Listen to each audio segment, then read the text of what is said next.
entry. It's where Jesus is going to be entering into Jerusalem for the last week of his life. As we look again at this map where we left off in our last class, Jesus has now left Galilee. We studying the book of Matthew that tells the stories about where he was up there around Galilee. Now then, he's gone from Galilee, and as he went, he crossed over the Jordan River, came down into the area of Jericho, and that is where he is locating now for a period of about 5 months, for about the last 5 months of his life. Oh, so she didn't work up there, huh? All right. We'll wait till it gets on up here, and we'll see it because I'm ready to flip the switch again. I believe we're going to make it. All right, he's come out of Jericho, he's gone over, he's come out of Galilee, gone over, and he's down there at Jericho. Now that is a valley that's down there. And by the way, just passing by, that is the lowest spot on the face of this earth, far lower than any other place on the face of this earth. It goes down to about 1,300 feet below sea level, whereas Death Valley is about 325 feet below sea level. But in that area, you're way down then in the valley there. You would cross over the Jordan River and go up to Jerusalem. Now that's the way that the Jews would go when they went to Jerusalem, because the Samaritans would not let them go if they were headed down to Jerusalem. But now Jesus is down here, and he's going to be down here for a period of about 5 months. Now he's not going to just stay right there. He's going to go up to Jerusalem, and he'll go back down. He'll go up to the Mount Olives and so forth. But that's going to be his headquarters now for this period of time. Now, as he is getting ready to go in, by the way, this is a picture of what Jericho looks like down there. It's a valley. It's a very luscious valley. It's a valley of palm trees and very warm, 365 days a year, beautiful climate and so forth. It's the oldest city in the world. It's the what would you say, the Palm Springs, I guess, of the Middle East in there. So it's down in that area of where he is. Now then, before we study Matthew 21, let us look at some other things that happened before he entered Jerusalem. Now, I want to look at this because as he goes down into Jerusalem, this is going to be his last week. This is where he's going to come in conflict now with the city, with the council, and they will eventually put him to death. But I don't want us to think that as we studied the book of Matthew, we studied down to chapter 21, and everything seems to be going pretty well. There's a lot of conflict with the Pharisees, but there's nothing about life and death up to this point. And then just all of a sudden in chapter 21, he goes into town and they're wanting to put him to death. Well, there's some other things that happened that Matthew doesn't tell us. And so we're going to study now some of these things tonight before we get in there. In John chapter 10, verses 22 down through chapter 12, verse 11, it sets the stage for his entrance into Jerusalem. So that's what we're going to do. We're going to take a look now at John chapter 10, 11, and down into 12 tonight. Kind of scan that. We could read about it in these passages that I've given you down there, but we want to set the tone as we get into Matthew 21. Now, Jesus went to Jerusalem for the Feast of Dedication. Matthew hasn't told us about this, but let us all now turn our Bibles to John. As we turn to John chapter 10, we will scan this. Now, there's much too much material here for us to go by verse, but we do want to scan it, and we do want to see some of the things that happen before he goes up and goes down into Jerusalem. Now, as we start in John chapter 10, Jesus makes a speech while he's down here, and he said, "Verily, verily, I say unto you, he that entereth not by the door into the fold of the sheep, but climbeth up other way, the same is a thief and a robber."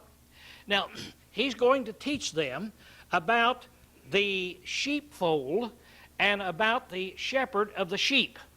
And he's going to show that he is the shepherd of the sheep, and the Jews are the sheep. And anybody that tries to come and claim that they are the shepherd, the claim that they are the Christ, they are a false one. He's going to be making the claim that he is the only true one. And he says it's just like any flock of sheep. If you take a flock of sheep, those sheep know the shepherd's voice. Every night, the shepherd will bring those sheep in out of the field and put them in what was called a fold. Now, a fold would be just an area of where a guy had a fence. In other words, let's suppose that I own the fold. And so I've got a fence here around a piece of property the size of this auditorium we're in, 2 or 3 feet high, and you are out with your sheep. Some of you have 10 sheep, some of you have 50 sheep, some of you have 25 sheep, and so at night you bring them in. Well, I'm the guy that owns this, and so you want to go home to sleep, so you turn your sheep into the fold. And I will charge you so much, obviously, for the sheep, but this is a place to keep the sheep overnight.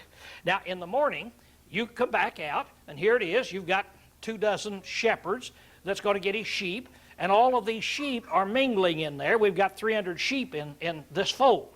Well, the sheep knows the master's voice.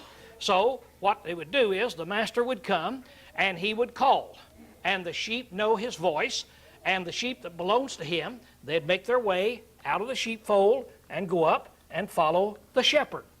And the only way anybody else could get a sheep out of the sheepfold is by climbing in over the fence and stealing them. They couldn't come in and call. So Jesus now is going to give them this parable, and he's going to show them. He says, now the sheep know my voice, and the sheep follow me. The people that are really, truly followers of God, the real sheep. Now let's stop there for just one moment and talk about this sheep idea for just a moment. When Jesus came, he and John the Baptist came and said, the kingdom of heaven is at hand. And he told them, repent ye, for what was the reason? The kingdom of heaven is just at hand. So they were to repent. Then they were to be baptized, and you remember we went through those 2 or 3 lessons talking about John's baptism. They were baptized into repentance. It was the people who had truly repented, the Jews who had truly repented and said, now we see the light. Now we see what is happening. Now we see that Isaiah and Malachi, we see that these prophets taught us that the Messiah would come. And he's coming just any time. And so they then changed their mind, and they were looking for the Messiah. So John's disciples then were Jews who had changed their mind. They had quit being stubborn and stiff-necked, and they now were looking for the Messiah. Well, Jesus says, these are my sheep. These are my sheep.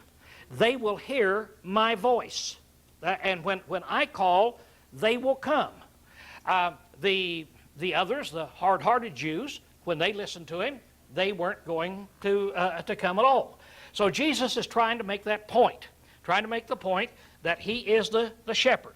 Now, this is a beautiful story. It's one that all of us know about, where he says, I am the door, and so forth, and the sheep hear my voice, and they come and come to me, and so forth. And he comes down, verse 18, chapter 10, verse 18, verse 17. Therefore doth the Father love me, because I lay down my life, that I may take it again. He just said there's one flock, there's one shepherd, and he's willing to lay his life down for them. He said that I may take it again. No one taketh it from me, but I lay it down of myself. I have power to lay it down, and I have power to take it again. So now, Jesus said, I've received this commandment of the Father, so I have this authority. So now, he is starting to teach them some things that's going to be making an impact upon them. But everything he teaches them about his death, his burial, and resurrection does not become clear to them until what point? When is it that the light goes on? After his resurrection. Then the light goes on. Oh, when he was talking about dying and raising from the dead, what he meant was he was going to die and raise from the dead. So the light goes on. So now here he says, now I've come and I will give my life here for these sheep. And he said, now I want you to know nobody is going to take it from me. I'm going to willingly lay it down. Now this is kind of interesting, because did the Jews and the Romans take his life from him? And before you jump in to answer that question, chew on it a minute. Well, they certainly killed him, didn't they? They were the ones that killed him. But did they take it from him? In other words, when they came out and they got him out in the garden, remember those 600 soldiers that came out there and they took him in? And Peter struck off the ear and so forth. What did Jesus tell Peter that he could have done at that time? What could I do right now? I could call on my Father and he'd send 10 legions of angels, see? He'd send 60,000 soldiers down here to take care of these people. These people cannot kill me by force unless I permit them to do it. See? That's the key. And so nobody is going to come in and kill me when I am opposed to it and will not do it, and they're going to force it. Jesus willingly gave up his life. See? He willingly gave up his life for the purpose here of being able to save these people. Now, after he had taught them this, there was a great amount of controversy. What's this guy talking about? Verse 19, and there was a division again among the Jews because of these words, and many of them said, he has a demon and is mad. Why do you listen to him? Others said, these are not the sayings of one possessed with a demon. Can a demon open the eyes of the blind? So I said, we're seeing this guy as he performs these miracles. Now verse 22. And it was the feast of the dedication at Jerusalem. It was winter, and Jesus was walking in the temple of Solomon's porch. Now, as you see here, it was the feast of dedication. This is not a feast that you find in the law of Moses. This was a feast that came into being down at the end of the Old Testament period of time when they re-cleansed, or they cleansed the temple. If you remember, you had the the captivity, the Babylonian captivity. You had that captivity, and the temple was desecrated. And they came back, and they rebuilt that temple, and they dedicated that temple back there. Now, at that time, they then began to, and they had some more. They had some more problems with it. I'm not going to get in there of guys sacrificing pigs and so forth on the altar. But finally, the Jews come in and they conquer and get it back, and then they go through a cleansing process. And when they went through the cleansing process, it was an 8-day process, and they then said, now, for us to remember every year, read this in the book of Esther, to read this, remember every year, we're going to have a feast of dedication. And every year we will have an 8-day feast. It'll be the feast of dedication to remember us being able to rededicate, cleanse this temple. Now, this is what it is. This is what this feast day is. It's an 8-day feast. Jesus, here it says it came in the winter. It came in the middle of December. I think it was around the 18th, 19th of December is when this feast would take place. So now, this is the period of time, this is the period of time when we're in right now. Jesus went up to this feast. He's walking in Solomon's porch. Now, Solomon's porch is a wing out on the temple. It's a wing out on the temple that if you picture it, it would be approximately the size of 3 football fields laid end to end, if you just laid them end to end. It was a gigantic portico. Now, what it really was a great big porch, and of course in here is a building, the size of a building, and then out here are great big huge pillars that hold up the roof, and you stay under there to stay out of the weather.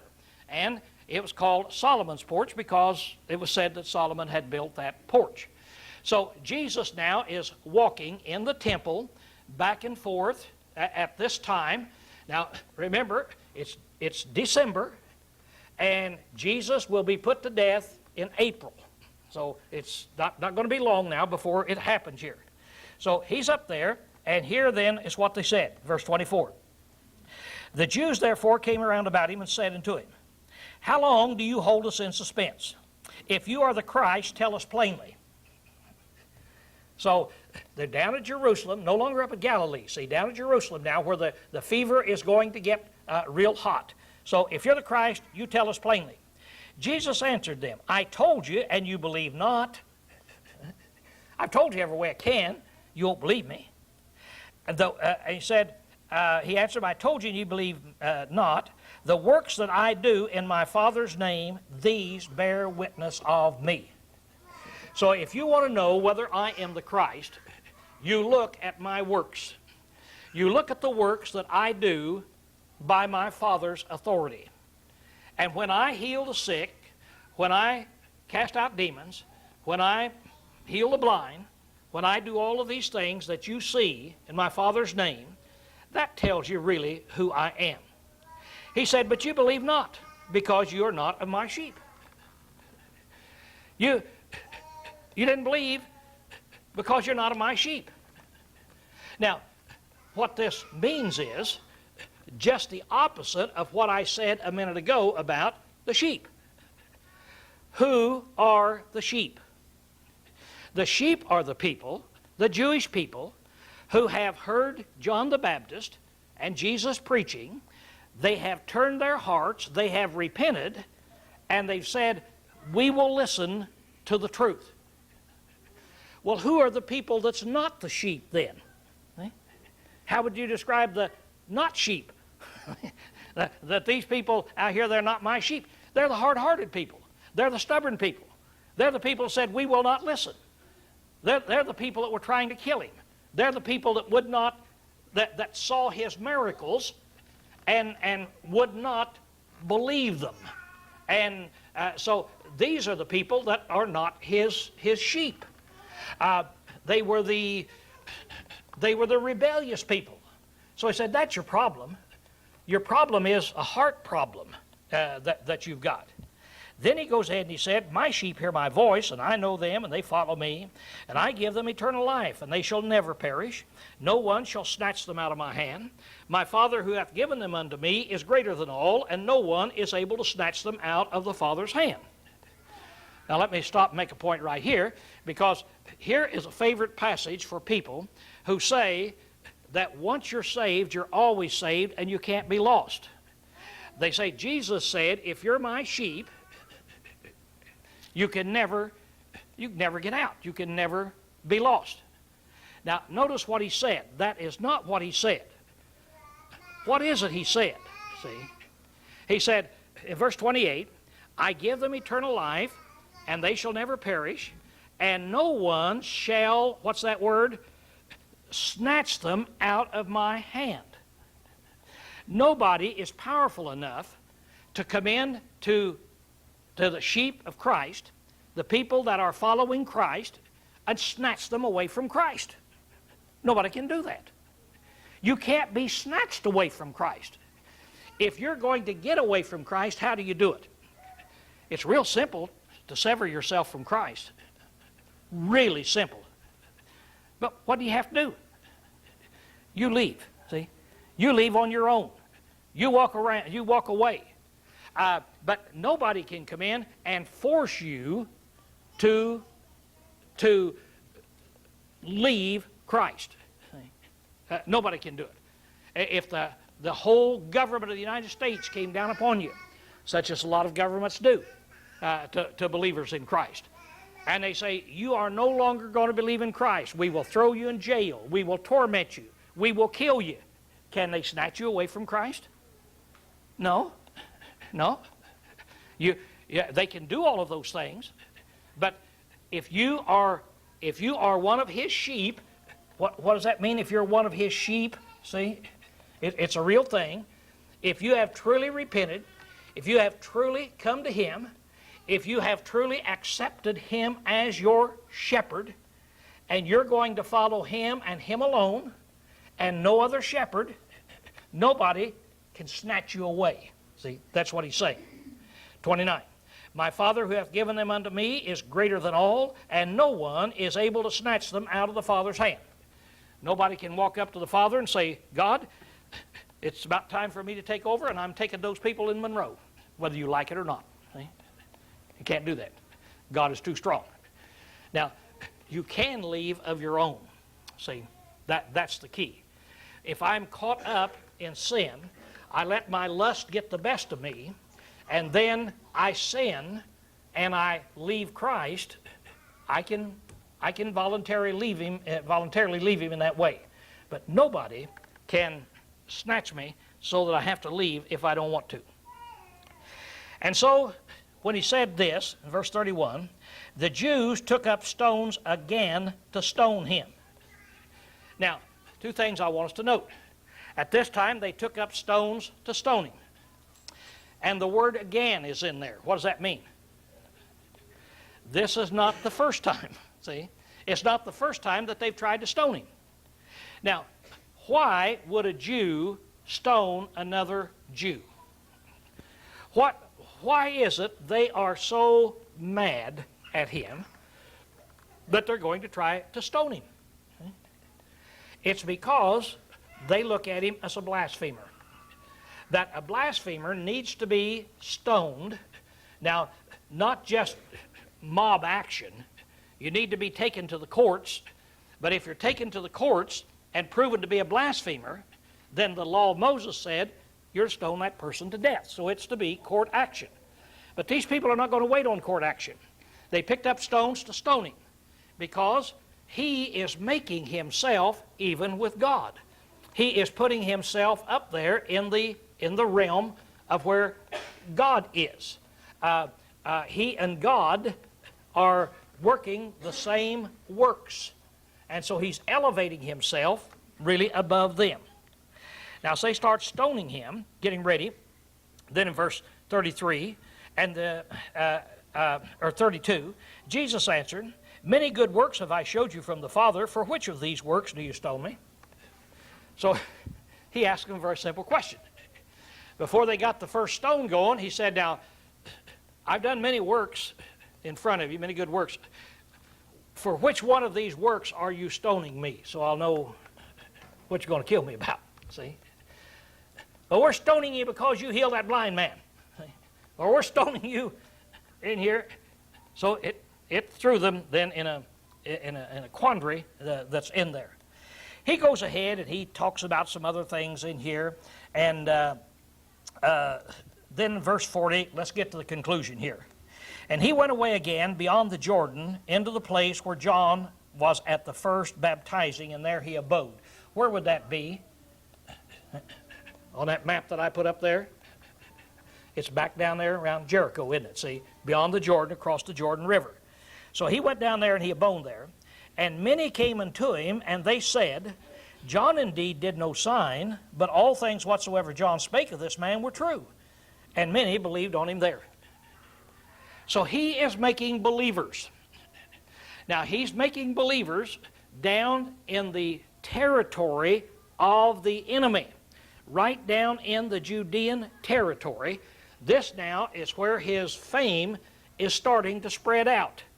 And this is what is going to drive these Jewish leaders, the council, the high priest and so forth, to try to kill him. Because his popularity. Remember, he's down here working for this 5-month period of time. He's been down there at this time for about 2 months, if we just subtract it out. You see, it's in December, and it's going to be in April before he's killed. Now, while he's down there,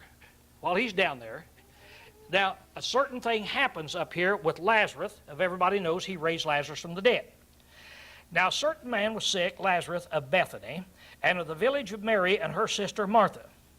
So now, Mary and Martha and Lazarus all live on the top of Mount Olivet, or Mount Olives, and Lazarus died. And it said it was the Mary who anointed the Lord with ointment and washed his feet and so forth, whose name Lazarus was sick. The sisters therefore said unto him, saying, Lord, behold, he whom thou lovest is sick. So it shows that Jesus really did love this guy. There was a very close personal relationship. They were very, very close friends. The sisters therefore said unto him, saying, and he whom thou lovest. And when Jesus heard it, he said, This sickness is not unto death, but for the glory of God, that the Son of God may be glorified thereby. So now, he's dead. Jesus said then, he comes back and he said, now this sickness he has is really not unto death. It's not going to result into death. Well, he's already died. But it's not going to result unto death. See? Of course, they knew when a guy died. They knew it just as well as what we do. But he said that's not where this is going to come. That this sickness is for the glory of God, that the Son of God may be glorified. So he tells them to start with why it is Lazarus got sick and why he's dying. This is so I may be glorified. Now, what does the word glorify mean? What would they understand him to mean by that? I'm going to be glorified. I'm going to be held in high opinion. That's what glorify means. It means caused to be exalted, held in high opinion. So, it says then in verse 5, Now Jesus loved Martha and her sister and Lazarus. So there's a very close relationship. When therefore he heard that he was sick, he abode at that time 2 days in the place where he was. So the messengers came and told him he's dead. Jesus truly loved the sisters, and he loved Lazarus, so he stayed there for 2 days. Sounds kind of funny unless we know what is coming up in there. If you really loved them, what would you do if you really loved somebody and you heard that they'd died? See, you'd rush to go to them. But he stayed there for 2 more days in there, although he really loved them. Then 9, Jesus answered, in verse 7, he said, Then after this he saith unto his disciples, Let us go into Judea again. The disciples say unto him, Rabbi, the Jews were but now seeking to stone thee, and do you go there again? So now he said, let's go up into Judea. Look, they just got through trying to stone you. Are you going to walk back into that thing again? And then he said, well, isn't there 12 hours in a day? We walk in the light. We work in the light where we can see what we're doing. We don't work in the dark. And so he said, I know what I'm doing. I'm going up there, and I'll not be stoned at this time. That's what he's talking about there. Then he said in verse 11, These things spake he, and after this he saith unto them, Our friend Lazarus is fallen asleep, but I go that I may wake him out of sleep. And the disciples therefore said unto him, Lord, if he's fallen asleep, he'll recover. Now Jesus had spoken of his death, but they thought that he spake of taking rest in sleep. Then Jesus said therefore unto them plainly, Lazarus is dead. I understand he is dead. But this sickness that killed him is not unto death. That's not going to be the end result. In essence, he's asleep. There's a period of time here. And he said, And I am glad for your sake that I was not there, to the intent or for the purpose that you may believe. Nevertheless, let us go unto him. So, I'm glad I wasn't there when he died. I'm glad I was away. I've waited 2 extra days. He will be buried. They buried him on the first day. He will be buried. I'm glad I wasn't there, because what you're getting ready to see is going to help you believe in me, is the point that he's making. Then Thomas, therefore, who is called Didymus, said unto his fellow disciples, Let us also go that we may die with him. Now put that in good old English language. What does that mean? What was Thomas's attitude? What was his disposition? What did he know they were walking into? We're walking into certain death. The Master said he's going to do this. He knows what he's doing. Let us go with him, and we'll all die with him. Okay? Now, before we get over to that passage where you talk about doubting Thomas, what does this make you think about Thomas? Wasn't he a pretty good guy, you see? Very loyal, very, very loyal man. A man all the way. So, okay, let's go with him. Now, before we go any farther, right here, the next thing that we'll point out up here, Jesus went up to Mount Olivet to raise Lazarus. Now, note, Jesus has already raised the young man in Nain. Now, we'll not take the time tonight to go back to Luke the 7th chapter. But back at the beginning of the ministry of Christ, way back there, right after the Sermon on the Mount, Matthew doesn't tell us about it, but Luke does. He went over to a little town named Nain. And as he was walking in the gate, here came a funeral procession out. And the mother was a widow, and this was her only child, and people were crying and wailing, and he walked up to the casket and said, put his hand on it, and stopped it. So now, try to picture some pallbearers. You got 6 pallbearers. They have this casket, and they're carrying it. They'd be carrying it with poles on their shoulders, and coming out, and everybody wailing. Jesus walks up in front of these pallbearers, puts his hands on it, and stops them. Anybody would stop. If there were pallbearers carrying a body from the hearse out to the grave, and somebody walked up and put their hand up, you'd stop. You'd look, what do you want? And said, Jesus then looked at the young man and said, young man, rise. He sat up and started talking to Jesus. He gave him back to his mom. Do you think that made an impression in that city where everybody knew that the boy was dead? All right, Jesus has already raised that boy. Now he's getting ready to raise another man. Only this time, when he raises Lazarus, it's in a different part of the country. It's under different conditions. It's in the area of where his enemies have already made up their mind they're going to try to get rid of this guy. How do you suppose they will like it when they hear that Jesus has raised Lazarus from the dead? See? And that people are starting to come out. And so it's a different situation. Okay. Now then we go to, well,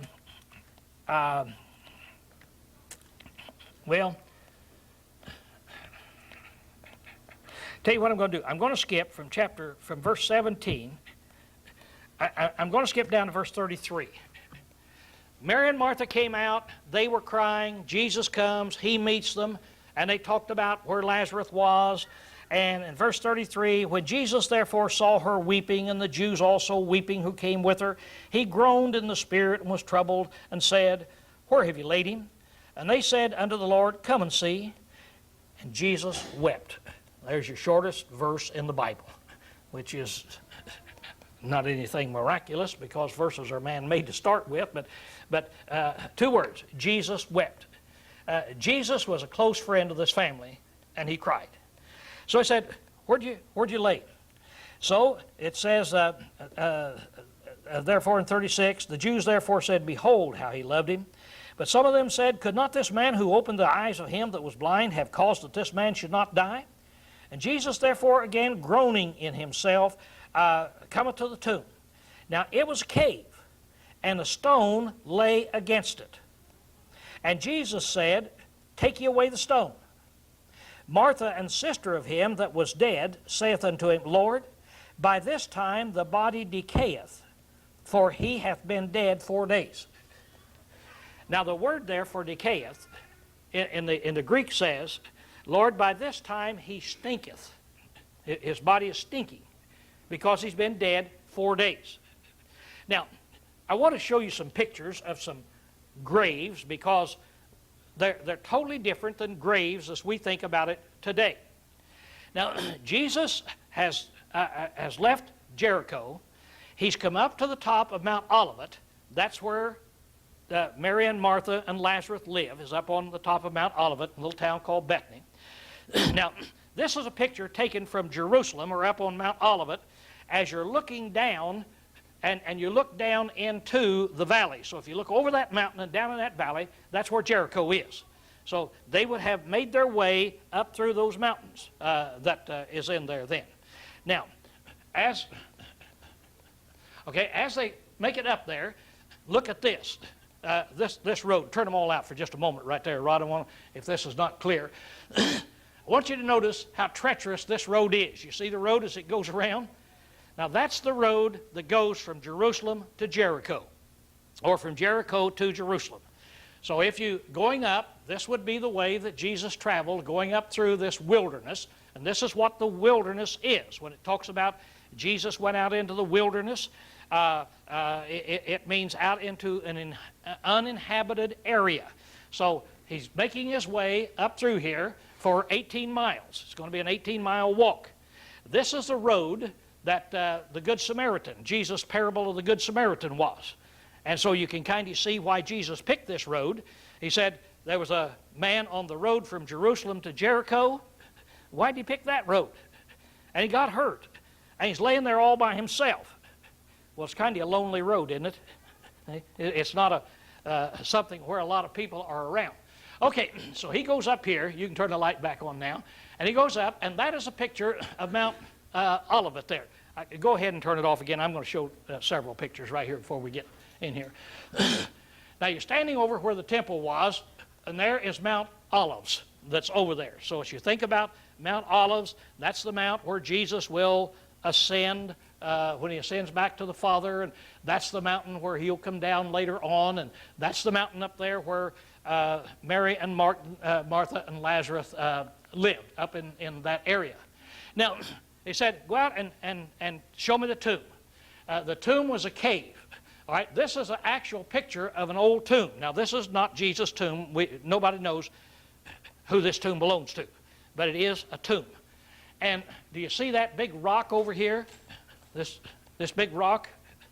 If you stand and you push it over and you cover the hole of the tomb, well, that's what it's like. So as we're studying this, and as Jesus said, Lazarus, come forth.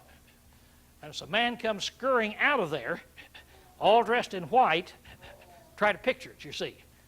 It's coming out of a tomb such as this. This is a tomb we had a privilege of going into, and a queen had made this, so it's going to be a pretty fancy tomb, but it's a good illustration. So you go in here and you turn to the left. As you turn to the left, you come over, and do you see the big stone right here? This is the stone that's there, and the picture is taken here where you take it down. There's the stone there again. There's the stone again. Okay, thank you. So here's the stone, and you see the slot that it's setting in, so you have to roll it there. Now, if you were told to roll away the stone, could you do it? We're talking about something that is really big there. Now, here's the trough. Here's the trough that you roll it in. It rolls back and forth, and it goes in that area. There's one of the guys, I forget who it is. He sat down. He thought, well, I'll budge that rock. And you know the story. He didn't budge that rock. Now, you walk inside, and in tombs, now, not that other tomb, I'm sure it didn't have this, not all tombs, but many of the tombs, have a great big room as you walk in. You crawl through the hole, and there is a big room that is in there. Now, there's a picture of the room. This room is where the grieving people come after they bury someone, and they sit and they will moan and so forth in this room. Now, see all these little cubby holes that go back in here? Those things go back in, then little rooms go off from them, and there's lots of graves that are in there. And so I don't know how many this would hold. This wouldn't hold, I suppose, 15. I would guess 15 bodies anyway, 15 or 20 bodies. Now, all this is dug out in a cliff. All of this is solid rock, you see. It's all dug out, and you're down there in this thing. Now, as you crawl through, you can get down, you crawl through these things. And as you do, you go in, you see this right here? That's the thing that's cut out. That's where you'd lay a body. And right over here, you'd lay another body over here. See? Then they might lay 3 or 4 in here, but you'd put it down like this. This is where they would lay their bodies there. I couldn't help but wonder, what is it like to be in a tomb where Jesus was? So I gave it a try, and I tried to get out, and Helen tried to hold me in there. Now, after you decay, 1 year after you die, they go in and get your bones, and all your flesh is decayed. They get your bones, and they put them in these little boxes right here, these ossuaries. And that's what these little boxes are. They're sitting in a little room right there beside the tomb. And they put them in there and move them out here. How many of you read about the ossuary of James, the brother of Jesus? Quite a controversy over that. Hold up your hand if you've read about that in the last year. Quite a deal. They found this ossuary that it says James, the son of Joseph, the brother of Jesus. And they've analyzed it and so forth, and atheists trying to show that it's not that, but evidently it is. All the scientific evidence is showing up that it's actually James' tomb, James' ossuary. And so it's these little boxes that are in here then, that are like that. Okay, now think about that tomb then, and that's there, and that's where he's getting ready to call Lazarus out of that tomb. And Lazarus then will come forth. You can flip on the lights there now. All right, he calls him out, and